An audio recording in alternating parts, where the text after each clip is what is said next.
This first tip is a stroke. It's a cross bow rudder, which I'll then turn into a draw.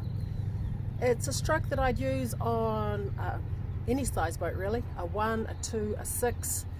If I was using it on a 6, I would use it when I'm paddling at seat 1, and I might use it coming into a jetty and to stop the nose from hitting the jetty.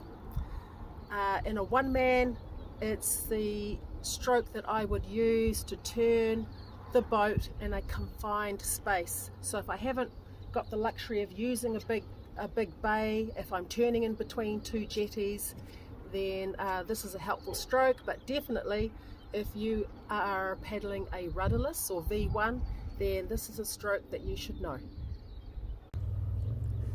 The first phase of this stroke is a rudder. So it's a stationary stroke, just like in the 6-man, when the steerer or the seat 1 rudders or posts, it requires boat speed for the stroke to be effective. So the boat needs to be moving for the stroke to have effect.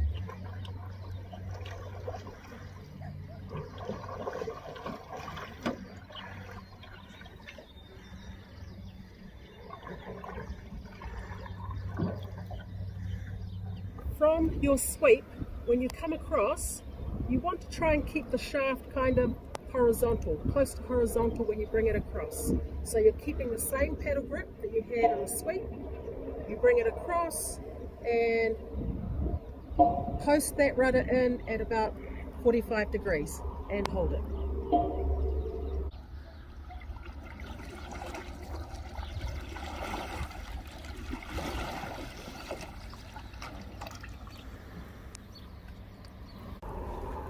So when you change from your rudder, from the crossbow rudder, which you're holding still in the water, and you change it into a draw, the shaft is going to come more vertical. So you're lifting your top hand and bearing the blade.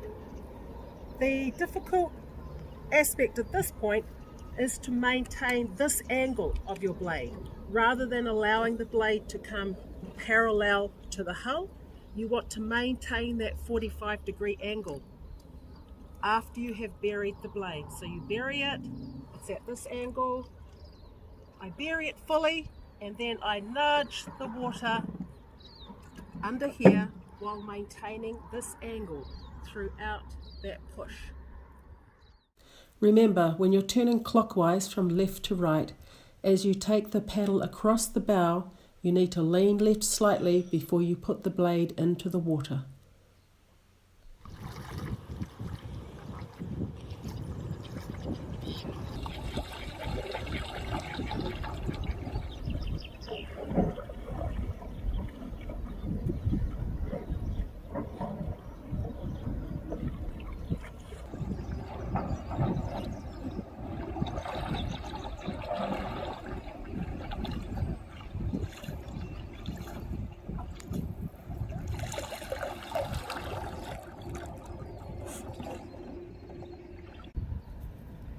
I hope you found that helpful. Not all of my tips will be this long and complex. Some will just be short, maybe equipment or training tools. Some will be advice from others whose opinion I respect. I'm really big on referencing things that I've learnt from other people. I try to acknowledge that whenever I can. But certainly if you found this helpful, then please share it or like it or whatever Facebook people do. I'm not really sure what the jargon is, but certainly my intent is to get out to as many people as possible and help make paddling a more enjoyable experience. Mā te wā.